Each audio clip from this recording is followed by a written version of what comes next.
ఈరోజు మనం మంగళగిరి నియోజకవర్గంలో ఉన్నాము. ఇక్కడ యొక్క ప్రజల యొక్క అభిప్రాయాలు తెలుసుకునే ప్రయత్నం చేద్దాం. ఇక్కడ ఎందుకంటే రాష్ట్ర వ్యాప్తంగా మంగళగిరి నియోజకవర్గం అనేది చాలా ప్రతిష్టాత్మకంగా ఉంది. ఇక్కడ లోకేష్ బాబు ఈరోజు అధిక నుంచి ఆయన పోటీ చేస్తున్నారు. అదేవిధంగా ఈయన ఓడించాలని చెప్పేసి అనేక రకాల ఎత్తుగడలతో వైసీపీ వాళ్ళు చేస్తున్నారు. అదేవిధంగా ఇక్కడ ఎంపీ అభ్యర్థిగా పెంసాని గురించి లోకేష్ యొక్క ఏ విధంగా గెలబోతాడు లేదన్న విషయం గురించి ఇక్కడ తెలుసుకునే ప్రయత్నం చేద్దాం. చెప్పండి సార్, ఇప్పుడు లోకేష్ బాబు ఇక్కడ గెలుస్తారండి? తప్పకుండా గెలుస్తారండి. ఎందుకంటే ఇక్కడ కనుక గతంలో నుంచి కనుక చూసుకుంటే అభివృద్ధి కార్యక్రమాలు అంటూ ఏమీ జరగలే మంగళగిరిలో. గత 20 సంవత్సరాల నుంచి ఇప్పుడు ఎవరైతే పోటీ చేస్తున్నారో మురుగుడు లావణ్య గారు కానీ, వాళ్ళ అమ్మగారు కానీ, వాళ్ళ మామయ్య గారు కానీ, వాళ్ళ బాబాయ్ గారు కానీ మొత్తం రాజకీయ పరంగానే ఉన్నారు. వాళ్ళు 20 సంవత్సరాలు గతంలో కనుక చూసుకుంటే రెండు పర్యాయంలో మురుగుడు హనుమంతరావు గారు ఎమ్మెల్యేగా పనిచేశారు. అలాగే ఒకసారి చైర్మన్గా చేశాడు. అదే వాళ్ళ అమ్మగారు కూడా ఒకసారి చైర్మన్, ఒకసారి ఎమ్మెల్యే చేసింది. వాళ్ళు చేసినప్పుడు కనుక అభివృద్ధి కనుక చూసుకుంటే ఇంతవరకు మంగళగిరిలో ఎలాంటి అభివృద్ధి లేదు. మరి అదే లోకేష్ బాబు గారు ఇక్కడ వచ్చి 12 రోజుల్లో వచ్చి 12 రోజులు జనం దగ్గరికి వెళ్ళి ఆయన ఓడిపోవడం కూడా జరిగింది, బాధాకరమైన విషయం. సరే, అప్పుడు కనుక చూసుకుంటే అప్పటి నుంచి కూడా లోకేష్ బాబు గారు జనాల్లోనే ఉంటున్నారు. దాదాపు దగ్గర కూడా ఆయన 27 నుంచి 29 సంక్షేమ కార్యక్రమాలు జనాల్లోకి తీసుకెళ్లడం జరిగింది.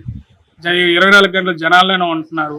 మరి ఆయన చేస్తున్న సంక్షేమ పథకాలు చూసుకుంటూ ఒకటి, అదేవిధంగా రాష్ట్ర ప్రభుత్వం కనుక చూసుకుంటే సైకో పరిపాలన అందరూ ఏ విధంగా ఉందో, ఇక్కడ ఆర్థిక వనరులు ఏం లేవు. మరి గతంలో కనుక తెలుగుదేశం పార్టీ ఉన్నప్పుడు, రాజధాని ఇక్కడ ఉన్నప్పుడు మంగళగిరిలో కూడా ప్రతి చిన్న వాళ్ళు కూడా గంపలు పెట్టుకుని అమ్మే వాళ్ళు కూడా వ్యాపారం చేసుకుంటే వాళ్ళు కూడా జీవనోపాధి బాగా మెరుగైన పరిస్థితి చూసాం మేము ఇక్కడ. ఒక ఆదివారం వచ్చిందంటేనే మంగళగిరి, లేకపోతే మనం ఎక్కడున్నామో అని అర్థం కాని పరిస్థితిలో మంగళగిరిలో జనాలు, చుట్టుపక్కల రాజధాని పరిధిలోకి వచ్చిన వాళ్ళు అందరూ ఇక్కడికి వచ్చారు.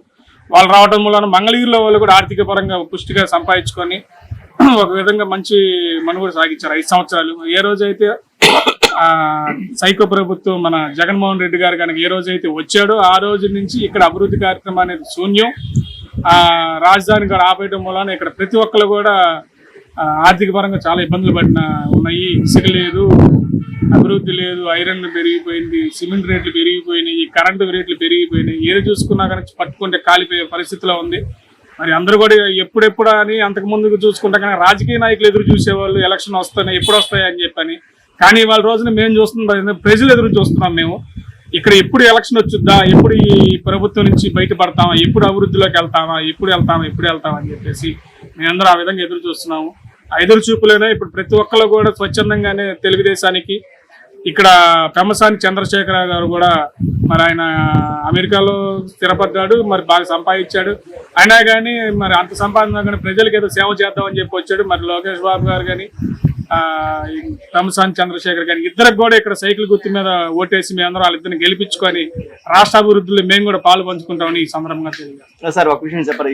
7 సంవత్సరాలు దాదాపు చీకటి సంవత్సరాలుగా చెప్పుకోవచ్చా? ఎందుకంటే జగన్మోహన్ రెడ్డి ఒక మాట అన్నాడు, మేము ఎట్టి పరిస్థితుల్లో రాజధాని మాత్రం ఇదే రాజధాని ఉంటుంది. కానీ ఈరోజు మా మాట తెప్పను మడం తెప్పన్న మంచి ఈరోజు మాట తెప్పి మడం తెప్పి కనీసం ఇక్కడ చిన్న గంప ఇసుక కూడా వెళ్ళిన పరిస్థితి ఉంది.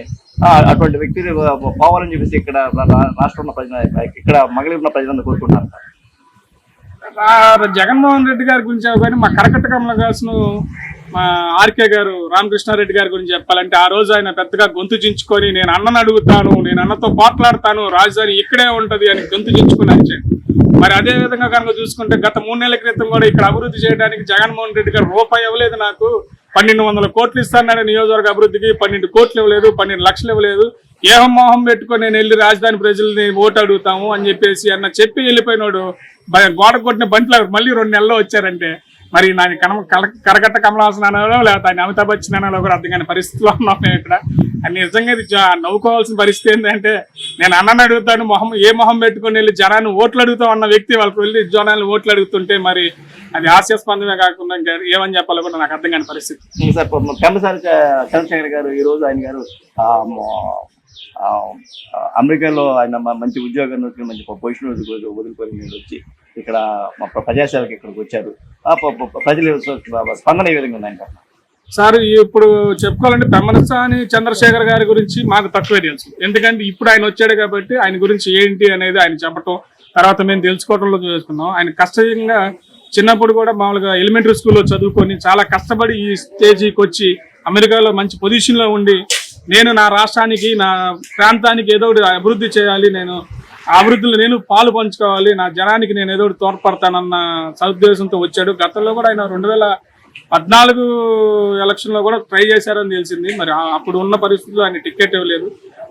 మరి రాజకీయాల్లో ఎట్లా ఉందో తెలియదు, కానీ ఇవాళ రోజు మాత్రం ఆయన కసి కనుక చూస్తుంటే లోకేష్ బాబు గారు ఆయన ఇద్దరు కలిసి రాష్ట్రాన్ని ముందుకు తీసుకెళ్తారనే ఆశాభావంతో మేము ఉన్నాం.